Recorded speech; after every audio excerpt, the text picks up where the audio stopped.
E por isso uma questão que o direito penal ele não se comporta com o avanço social. O que na verdade existe é um descompasso entre a legislação e o avanço social.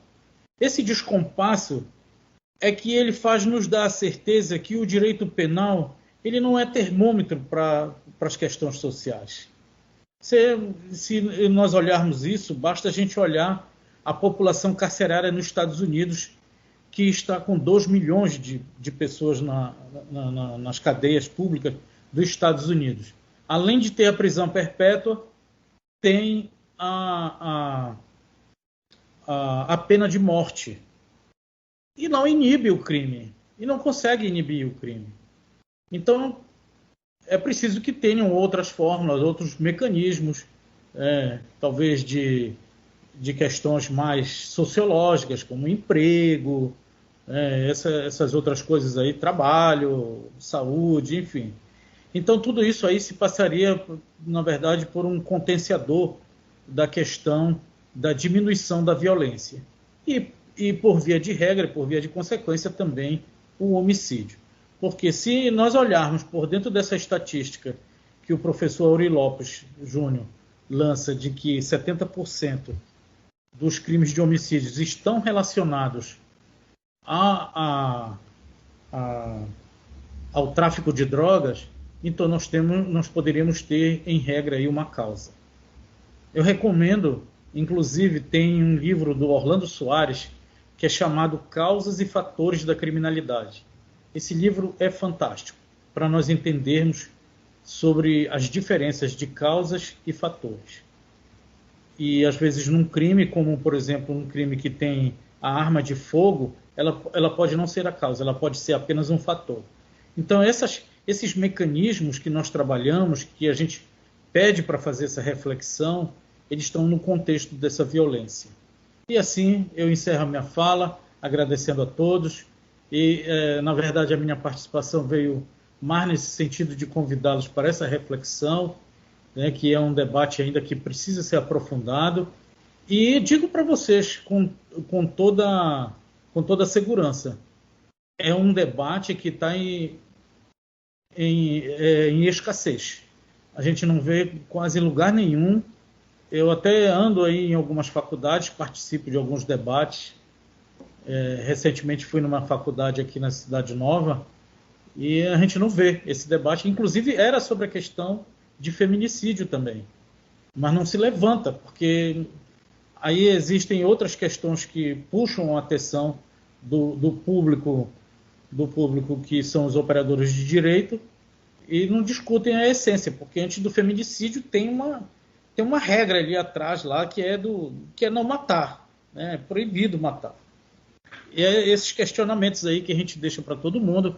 Quero agradecer imensamente mais uma vez a faculdade e a participação de todos aí, o professor João. Obrigado, professor Marco, pela brilhante exposição. Tem um comentário aqui da doutora Jaqueline que fala, na verdade, uma opinião, né? Acho que o crime de racismo tem sido considerado imprescritível, tem muito a ver, segundo ela, com o direito simbólico, né? Então, realmente, eu acho que significa muito também esse viés que a doutora Jaqueline colocou. E só para pegar um gancho rapidamente, vou pegar 5 minutos aqui, até menos, para falar um pouquinho em relação ao teu tema que você trouxe. Quando a gente fala de direito penal, quando a gente fala principalmente da tutela penal contra a vida, a gente tem que entender, pessoal, que antigamente a vida era apenas uma coisa, descartável muitas das vezes. Inclusive, os nossos primeiros códigos penais, logo lá no início, os crimes em espécie ele se iniciava pelos crimes patrimoniais, para você ver que o patrimônio era muito mais importante do que a vida, né? Após a parte dos movimentos republicanos, das revoluções, com a vinda da Constituição, começou a ter um valor axiológico do ser humano, do homem em si. E aí veio aí o nosso código atual, abrindo os crimes em espécie com o crime de homicídio. Você trouxe aí que os crimes os crimes patrimoniais, eles têm uma incidência maior em relação às penas abstratas. Isso é verdade. Inclusive, a maior pena no Código Penal está dentro do artigo 159, parágrafo 3º, que é o chamado extorsão mediante sequestro, em que a pena mínima é 24 e a máxima é 30.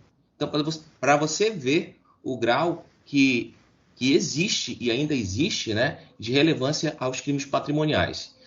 Ou seja, o bem maior, a vida, vai para o tribunal do júri, onde 7 juízes leigos que eu digo que não são da área do direito, não atuam como juízes. Temos aqui o nobre colega doutorando, o doutor Guilherme, que é juiz.